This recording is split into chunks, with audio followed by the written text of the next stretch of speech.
On se ferait pas un petit kir? Hein? Allez? Ah, le Blancas. Un classique des bistrots dijonnais.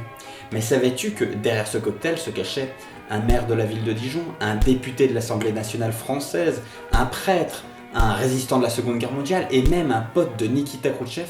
Et tout ça en une personne? C'est l'histoire du kir.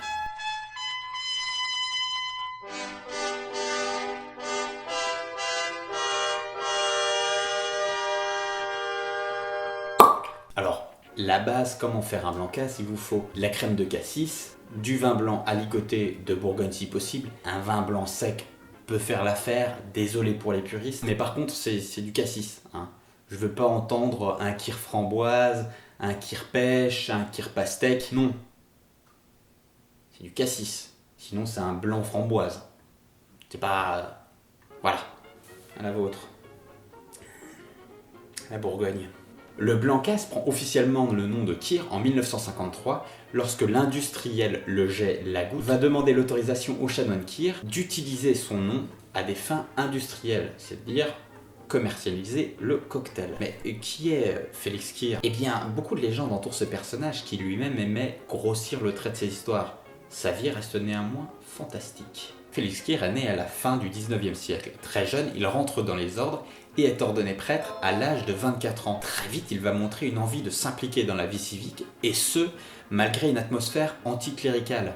Il faut se rappeler qu'au début du XXe siècle, c'est la loi de séparation de l'Église et de l'État.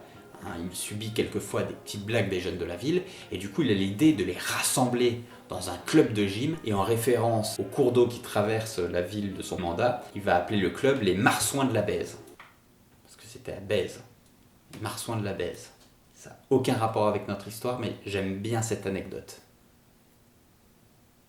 C'est en arrivant à Dijon qu'il va commencer à plus s'impliquer dans la vie civique et même politique. Juin 1940, les corps du Troisième Reich sonnent aux portes de la ville. Une partie du corps administratif français fuit. Le préfet nommera en hâte une commission de 5 personnes, les Avengers de la politique dijonnaise, dont fera partie le chanoine Kir. Lors de l'arrivée des officiers allemands à la mairie de Dijon, le chanoine Kir est là. Il raconte qu'il leur a envoyé un petit « Vous nous excuserez de vous accueillir un peu froidement, mais vous êtes venus si vite que rien n'a été préparé pour vous accueillir. » Oui, il avait un fort accent bourguignon. L'occupant exigera 100 tonnes de paille, ce à quoi il répondra « C'est une mairie ici, pas une ferme. Vous pouvez me faire fusiller, avec ma peau vous ferez peut-être du saucisson, mais pas du fourrage. » C'était un thug, le chanoine. Vous l'aurez compris, il n'est pas fan de l'occupant. D'ailleurs, il va utiliser son statut de prêtre pour aller faire la messe dans un camp de prisonniers aux abords de la ville. Et il profitera, quand il repart dans sa voiture, pour planquer quelques prisonniers. En plus, à la mairie, il peut faire des papiers pour aider les gens à partir. On estime que pendant la guerre, il a aidé entre 5000 et 6000 personnes à fuir la ville. C'est beaucoup. Beaucoup. Bon, aussi con soit un nazi, 5 à 6 000 personnes, au bout d'un moment ça commence à se voir. Le chanoine se fait arrêter, il fait un peu de prison, il passe pas loin de l'exécution, mais apparemment il n'y a aucune trace écrite comme ça, donc c'est lui qui raconte. Il aurait été gracié par un officier allemand. Mais la guerre n'est pas finie. Janvier 44, nous sommes le soir, quelqu'un sonne à la porte du chanoine. Il ouvre, 2 miliciens français encagoulés. L'un d'eux tire à bout portant, 3 coups, bam, 3 balles qui se prend. Une balle au niveau du cœur. Elle aurait été arrêtée par son portefeuille. Et le gars, il survit. Les agresseurs quittent en pensant que son compte est réglé, mais get Kir, or die trying. Pendant qu'il est à l'hôpital, on le fait fuir en campagne et il passera la fin de la guerre dans le maquis. Après la guerre, il est officiellement élu maire, un siège qu'il gardera pendant 23 ans. Il est aussi député à l'Assemblée nationale et son béret, sa soutane, son accent bourguignon et son franc-parler feront de lui un personnage incontournable. Un jour, un député communiste le prend à partie en lui disant « Si Dieu existe, pourquoi on ne l'a jamais vu ?» Ce à quoi elle répondra « Et mon cul, tu l'as jamais vu, et pourtant, il existe. » Et c'est donc ainsi que le chanoine a rendu populaire le Blancas à l'Assemblée nationale et pour le reste de la France. Dernière anecdote, étonnamment, le chanoine était assez proche de l'Union soviétique.